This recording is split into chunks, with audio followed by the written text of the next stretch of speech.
who have never slept with a man. Let me bring them out to you, and you can do what you wish or what you would like with them.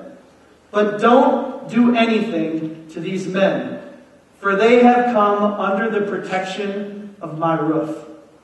"Get out of our way," they replied, and they said, "This fellow came here as an alien, and now he wants to play the judge. We'll treat you worse than them." They kept bringing pressure on Lot and moved forward to break down the door. But the men inside reached out and pulled Lot back into the house and shut the door. They struck the men who were at the door of the house, young and old, with blindness, so they could not find the door. The two men said to Lot, "Do you have anyone else here? Sons-in-law, sons or daughters, or anyone else in the city who belongs to you? Get them out of here, because we're going to destroy this place. The outcry of the Lord against its people is so great that he has sent us to destroy it." To review this story that a lot of you probably have never heard before, two angels come to a city called Sodom, prepared to destroy it on behalf of God. Lot sees them and says, "Hey fellas, why don't you come over to my house? We can, eat together, and I'll wash your feet, and you can rest, and then tomorrow you can go about your business." They said no. Lot insisted. So they obliged. They decided to go with him anyways. So these two angels come into the house. Lot's in there. They're eating, having fun, doing whatever. The Bible says every single man from every part of the city of Sodom comes to Lot's house, both young and old. And they say, "Bring out these two men so we can have sex with them." And Lot, I want you to catch this, Lot's response is, "I have two daughters who have never slept with a man. You can have them and do whatever you wish to them, but please don't touch these men. They've come under the protection of my roof." I think to myself, how in the world could a father ever say that about his kids? How in the world could a father allow something like that to happen to not just one daughter, two daughters? How could a father not only just let that happen, but bring the idea out in the open and present the idea in the back of his mind, wishing that that would happen? How could a father do that? I read this story and I think that's so messed up. It's so messed up. It can't be real. But the truth is, for some of you, it is real. Truth is, for some of you tonight, this might not be so much of a stretch of an imagination,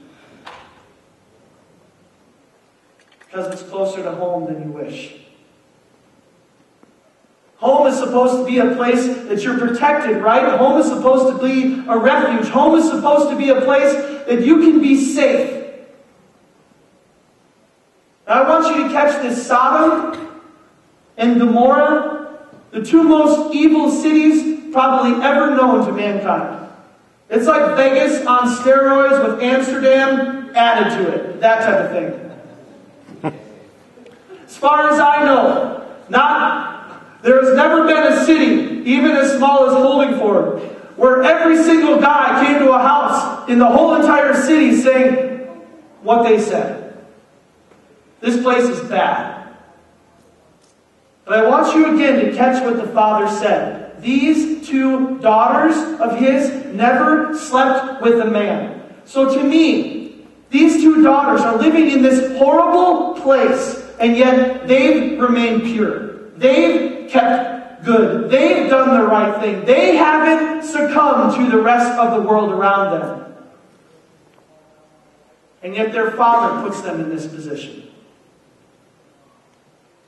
And as a result of this story, the conclusion I come up with is that sometimes it doesn't matter what you as a kid think.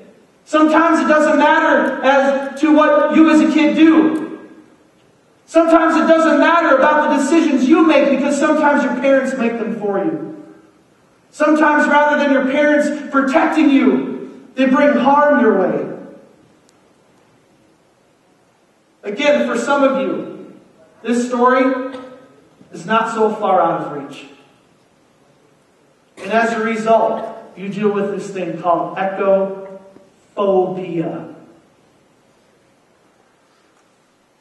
Question is, will you let that ruin your life?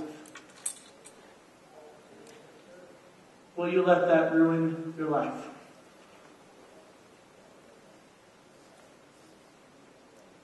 You see, in today's society, and Lindsay, I'll talk to you afterward, okay? In today's society, you come from a rough home, a rough background, a rough this, a rough that. There almost becomes an excuse for bad behavior. Where, Pastor Tommy, you don't understand what my dad was like. My dad never gave me love, and that is why I sleep around with guys. Pastor Tommy, you don't understand what my life was like. It was so bad, it was so horrible, and as a result, I end up doing this. Can I tell you something when it comes to God? And you need to hear my heart out on this. It doesn't work that way. Every one of us is responsible for every decision we make. It's possible that there's decisions made for us, just like for these two young women. Thankfully, God spared them. The reality is, some of us don't get spared. Some of us have that bad thing happen. But you can choose to overcome it. You can. Oftentimes, the very thing we hate the most about our life, we allow it to define us. We end up looking at ourselves in the mirror, feeling like we're worthless because that's what everyone tells us. We look at ourselves in the mirror, we feel like everyone around us or everyone around me tells me I'm nothing, tells me I'm worthless, tells me I'm a mistake, tells me I'm no good. And as a result, you end up thinking that yourself. And as a result of thinking you're worthless, you become reckless with your life, saying it doesn't matter what I do, it doesn't matter the choices I make, because I'm just a mistake, I'm worthless. But again, everyone is responsible for their own decisions. The very thing you end up hating the most as a kid, you can wind up becoming that to your child if you don't watch out. Pastor Tommy, what do you mean? Abusive dad to boy. Boy becomes abusive dad to his boy. His boy becomes abusive dad to his boy. And the chain needs to break. Abusive parent to child. Child becomes abusive parent to their child. And just continues and continues. And teenagers all across America end up becoming the very thing they grew up hating about their life. Because rather than standing up to it, rather than being fearless about it, rather than overcoming it, they end up becoming the very thing they hated.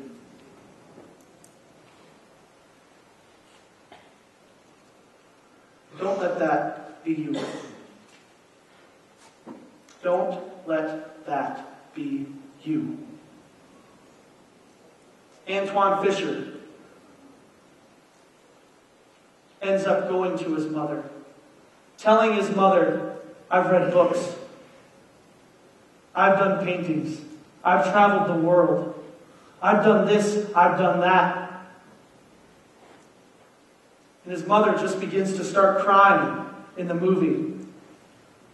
Can I tell you something? It could have been so easy for Antoine Fisher to say, I was born in a prison.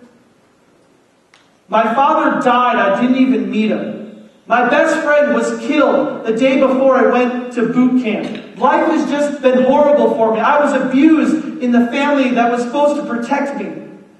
He could have hated the church because he was abused by a pastor's family. And yet he chose to overcome it. He chose to be the victor.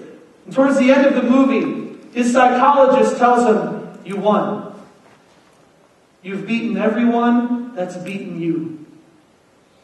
There's another portion in the movie where he's telling the very woman that abused him as a kid, I'm still standing. I'm still